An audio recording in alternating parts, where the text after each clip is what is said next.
نبی کریم صلی اللہ تعالی علیہ وسلم نے ارشاد فرمایا 3 لوگ ہیں جنہیں دیکھ کے رب مسکراتا ہے۔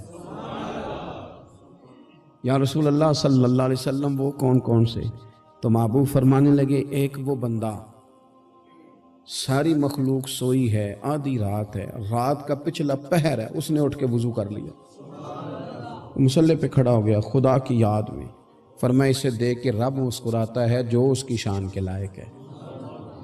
مسکراتا ہے اللہ، یہ تو سونے کا ٹائم تھا، یہ تو گہری نیند آنے کا وقت تھا، رات کا پچھلا پہر، رات پوے تے بے درداں نو نیند پیاری آوے تے درد منداں نو یاد سجن دی ستیاں وی آن جگاوے، اور ساون کی کالی راتوں میں جب بوندا باندی ہوتی ہے وہ راتوں کو اٹھ اٹھ روتے ہیں جب خلقت ساری سوتی ہے، اللہ مسکراتا ہے۔ اور سننا میرے بھائی، میرے نبی پاک صلی اللہ تعالی علیہ وسلم فرماتے ہیں جب مسلمان نماز کے لیے صفیں بناتے ہیں نا، ترتیب لگ رہی ہوتی ہے، اب اللہ کی بارگاہ میں کھڑے ہوں گے، قیام کریں گے، رکوع کریں گے، سجود کریں گے، فرمایا جب مومن صفیں بناتے ہیں تو رب دیکھ کے مسکراتا ہے، مسکراتا ہے۔ کمال ہو گئے عروج بندگی کا، جب بندے کو دیکھ کے رب مسکرائے، خدا بندے سے خود پوچھے بتا تیری رضا کیا ہے، مسکراتا ہے۔ اور میرے نبی پاک علیہ السلام فرماتے ہیں جب مجاہد جہاد کے لیے صفیں سیدھی کرتے ہیں، آج تو یہ رب کے نام پہ مرنے ہی آ گئے، یہ صفوں میں کھڑے ہوں گے، ترتیب سے لڑیں گے، ترتیب سے گلا کاٹیں گے کافروں کا یا شہادت لیں گے۔ فرمایا جب جہاد کے لوگ صفیں بناتے ہیں تو رب انہیں دیکھ کے مسکراتا ہے۔ کتنے نصیبوں والا وہ بندہ ہے جسے دیکھ کے مسکرا دیا۔ او یار کبھی تیرا بیٹا تیرے سامنے مسکرائے نا چھوٹا تو تیرا دل باغ باغ ہو جاتا ہے، تیری ماں بیمار کسی ایک دن صحیح طرح ہنس پڑے تو طبیعت خوش ہو جاتی۔ مجھے بتاؤ نا جس کا رب بھی اسے دیکھ کے ہنس پڑے، جو اس کی شان کے لائق ہے، کیا اس بندے کے نصیبیں ہیں، کیا اس کے مقدر ہیں۔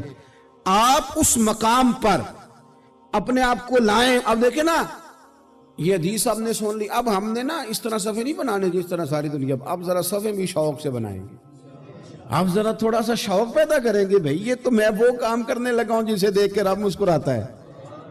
نبی پاک صلی اللہ علیہ وسلم نے فرمایا جب کوئی بندہ توبہ کرتا ہے نا، ہم توبہ کا رٹا لگاتے ہیں، یا اللہ میری توبہ یا اللہ۔ اور توبہ کا تو مطلب یہ ہے کہ پچھلے گناہوں سے پکی توبہ، آج کے بعد یہ غلطی نہ کرنے کا پکا وعدہ۔ تو نے ساری شب برات رو کے گزاری ہے، بتا سویرے جھوٹ جوڑنے کا ارادہ ہے تیرا؟ آج کے بعد رشوت تو نہیں نہ لے گا، ملاوٹ تو نہیں نہ کرے گا، یہ توبہ ہے۔ اور اگر سارے کام اسی طرح کرنے تو پھر یہ توبہ کا رٹا ہے، جتنا مرضی لگاؤ۔